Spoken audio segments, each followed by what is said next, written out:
mai ɗimbin falala da alfarma. Watan Dhul-Hijja wata ne mai ɗimbin falala da alfarma. Watan Dhul-Hijja wata mai daraja. Watan Dhul-Hijja wata mai daraja. Watan Dhul-Hijja wata mai daraja. Masu Afirka TV3 akwai na faɗin duniya. Assalamu alaikum wa rahmatullahi wa barakatuhu. Barkanku da wannan lokaci, barkanku da sake sauraron mu a cikin shirinmu na Fatawowin Hajji. Shirin Fatawowin aikin Hajji da shiri ne da yake tattaunawa ko in ce shiri ne da yake tattaro fatawowi da ake turowa akan abin da ya shafi aikin Hajji. Sawa'un wasu ayyuka da wasu mutane suka yi su da kuskure suke neman sanin me hukuncin su a shari'a, ko kuma wasu tambayoyi da wasu maniyatan suke turowa tun ma kafin su je ya kamata a ce sun gudanar da aikin hajjin su ya zamanto mai inganci. Shirin namu ne yau ya karbi bakuncin Sheikh Shu'aibu Abubakar Idris. Akramakallah, barka da zuwa wannan. Assalamu alaikum warahmatullahi wabarakatuh. Wa alaikum assalam warahmatullahi wabarakatuh. Masu kallo, idan ba ku manta ba a shirin mu da ya gabata, Malam yana ba mu amsa akan tambayar da ta shafi me ma'anan aikin hajjin da ake kira ifradi da kirani da tamattu'i. Malam ya mana cikakken bayani akan wayannan aikin hajji kuma ya kwatanta mana su gaba daya. To amma kaso na karshe na tambayar yana cewa wanne ne falala a cikin wayannan ayyukan hajji. Malam ya dauko bayani da kuma fahimtoci na magabata akan wannan matsala, sai lokaci ya cin mana inda bayan da muka iya sai muka tsaya. Insha Allah malam zai karkare mana bayanin kuma ya fito mana da dan sakamako da zamu rike sai mu dora ga tambayoyin da suke kallayi. Akramakallah, faddal. Innal hamdalillah nahmaduhu wa nasta'inuhu wa nastaghfiruhu wa na'udhu billahi min shururi anfusina wa sayyiati a'malina. Man yahdihillahu fala mudilla lahu wa man yudlil fala hadiya lahu. Wa ashhadu an la ilaha illallah wahdahu la sharika lahu. وأشهد أن محمدا عبده ورسوله صلى الله عليه وعلى آله وصحبه وسلم. بعد السلام عليكم ورحمة الله وبركاته.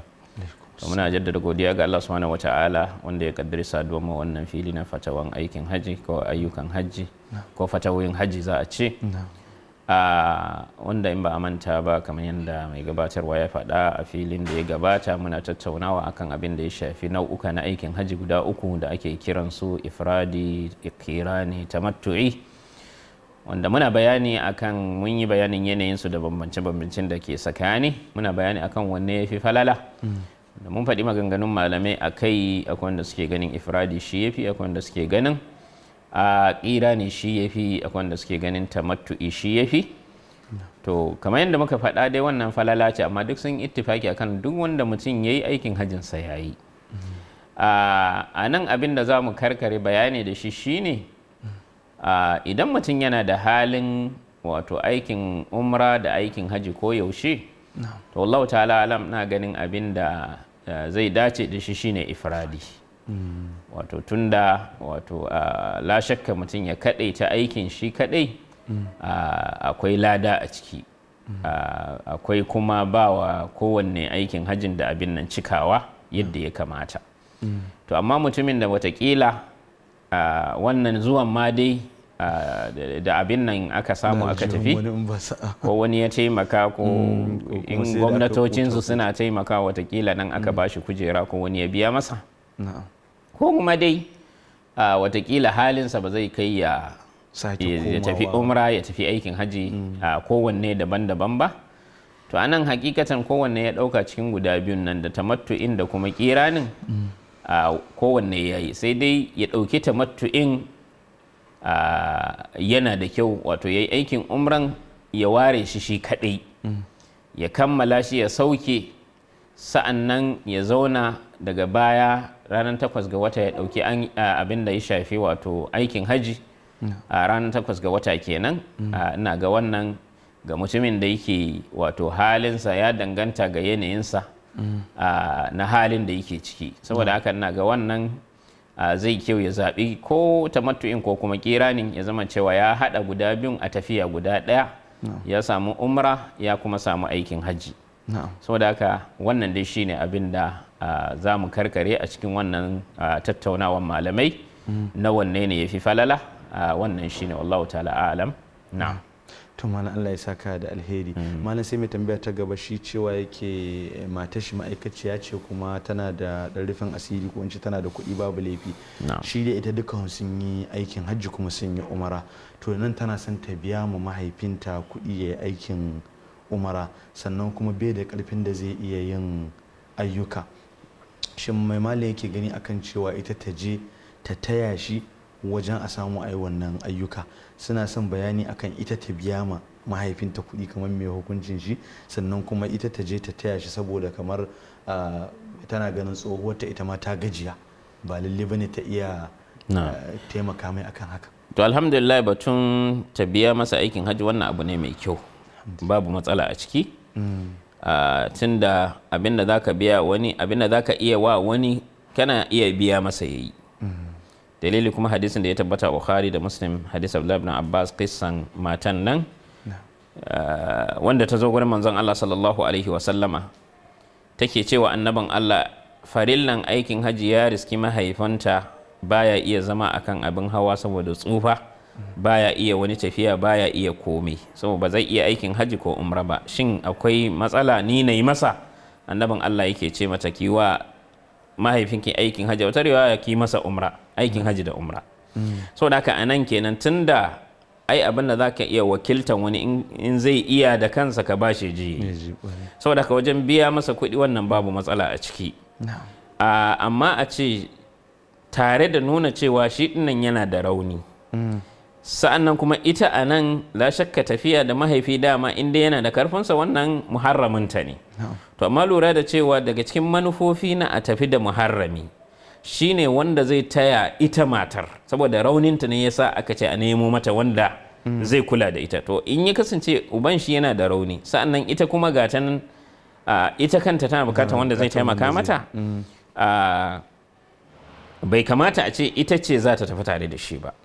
Imma ya zama na su ɗin da ita da mahaifin nata da mijinta inda hali su tafi gaba ɗaya, ko kuma don ta sake samun wani ladan maimakon ita ta tafi da shi ta nemi wani cikin yan uwanta ta biya masa ya tafi tare da mahaifin saboda kulawa da shi. Ko ma mai dan karancin shekaru da sauransu ko wanda bai kai shi gajiyawa ba. Dama shi ne sai a ce to shi kenan a samu wani dai wanda zai kula da shi, tunda a nan kamar in na fahimta tana bukatan wanda zai kula da mahaifin saboda rauninsa, wanda kuma aslan idan raunin ya kai haka ya kamata a hutar da shi a biya wani ya je ya masa aikin haji maimakon a madadinsa shi din, a ce wani ya je ya masa, tunda ga wannan wanda ta bada labarin cewa mahaifinta ga halin da yake ciki, annaban Allah ya ce ita ta yi masa.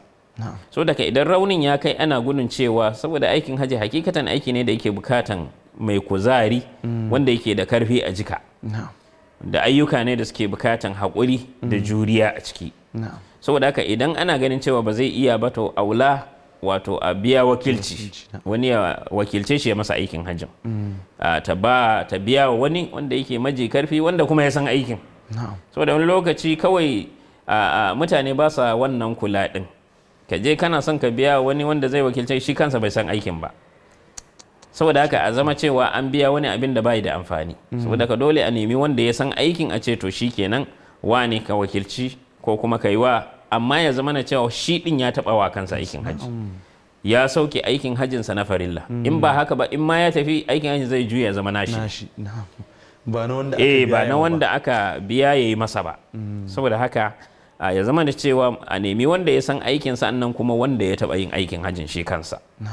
Idan har uban ana ganin cewa yana da rauni kuma ba za a iya hada shi da wani wanda yake mai maji karfi na wanda zai tsaya tare da shi kula da shi ba, wannan shi ne. To akwai sai musa wata mai kama da wannan tambaya, shi kuma cewa yake mala alhamdulillahi Allah ya bani kuɗin da zan iya zuwa aikin hajji, amma dai gaskiya ina da karancin lafiya sosai wanda zai hana ni in yi aikin hajjin da kaina, shi ni ma zan iya bada wakilci a man aikin hajji? Na'am, ya halatta, kamar yadda muka kawo wannan cewa mutum zakan iya wato ba da wakilci wani ya yi masa aikin hajji. Dalili kuma hadisin da ya tabbata sunan na Abi Dawud, hadis Abdullah ibn Abbas, da annaban Allah sallallahu alaihi wasallam yake ya ji wani yana cewa labbaika shubruma, wato Allah na amsa maka aikin hajji amma wa shubruma. Annaban Allah ya ce masa waye shubruma, ya ce wani dan uwana ne ko makusanci na. sai ce masa kai kai wa kanka aikin hajji, ce a ya ce to kai wa kanka sa'an nan kai wa shi burma. A nan annabin Allah bai tambaye shi me yasa ba, kenan a nan ya nuna cewa na'am, kawai ya nuna cewa halaccin mutum zai iya wa wani aikin hajji, saboda a nan ai ya tambaye shi me alaƙar ka da shi, wato waye shi, ya faɗa masa alaƙarsa, bai ce masa shin me ya hana shi ya wa kansa ba. A'a, to musamman wannan shi da yake da uzuri cewa ga abin da yake fama da shi, saboda ka zai iya ba da wakilci, wato wani ya yi masa, ya biya wani ya masa, amma kamar yadda muka faɗa a baya, ya zama na cewa shi ɗin nan wanda zai wakilce shi ya zama ya san aikin nan kuma wato ya taɓa yin aikin hajji nasa na kansa, ya sauke farilla da yake a kansa. Allah ya saka muku da alheri.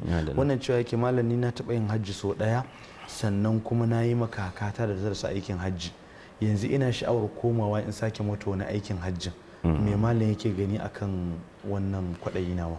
La shakka ba laifi ba ne, alkhairi ne da kuma wato da'a da kuma son mata aikin alheri, amma ina ganin abin da ya fi a nan a ba wanda bai taɓa yi ba ya je ya yi, sa'annan wato ya yi mata addu'a. Wannan ina ga yafi akan a ce ya maimaita mata, tunda ya mata na wajibi, to wannan na nafila din, amma ba wai laifi ba ne kamar yadda na faɗa, sai dai kuma abin da zai fi a ce a samu wani wanda bai taɓa yi ba a fitar da shi, a ba shi dama, ko cikin ɗan uwansa ma wanda abin nan bai taɓa yi ba, ya ce to kai wane ka je ka yi aikin hajji, wanda wannan la shakka zai daɗa wato yan'uwantaka da soyayya a cikin wato dangin nasu gaba ɗaya. Saboda haka ina ganin abin da zai fi maimakon a ce ya maimaita mata aikin hajji na nafila, to ya ba da dama wanda bai sauke farilla ba ya je sauke farillansa. Wannan shine wallahu ta'ala a'lam. Allah ya saka da alheri. Malam wannan tambaya yake cewa ga mutumin da aka dauke shi aiki aka kai shi kasar Saudiya, yaya ingancin shi kuma daga wajen wannan aikin ya je aikin hajji? To alhamdulillah ya danganta. Wannan aiki da aka dauke shi, shin a garin Makka aka ɗauke shi ko kuma Saudiya, saboda Saudiya gari ne mai faɗi, yana da jihohi daban-daban. Sa'an nan abu na biyu, sharaɗi na yarjejeniyan aikin da suka ƙulla tare da waɗanda suka ɗauke shi aiki.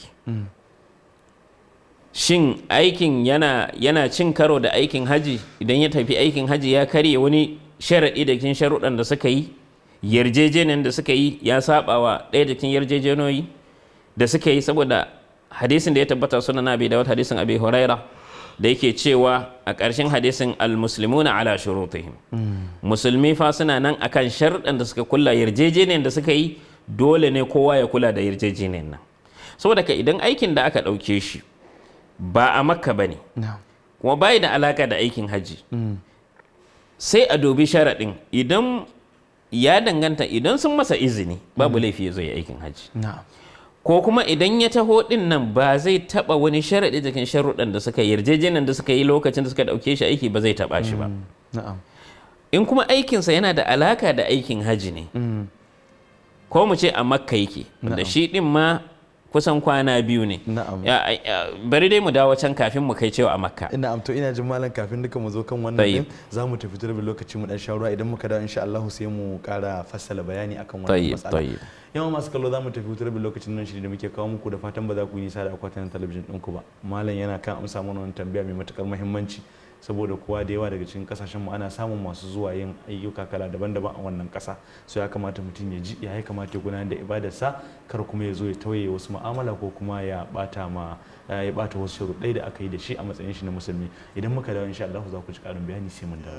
wata mai daraja watan dhulhijja, wata mai daraja watan dhulhijja, wata mai daraja.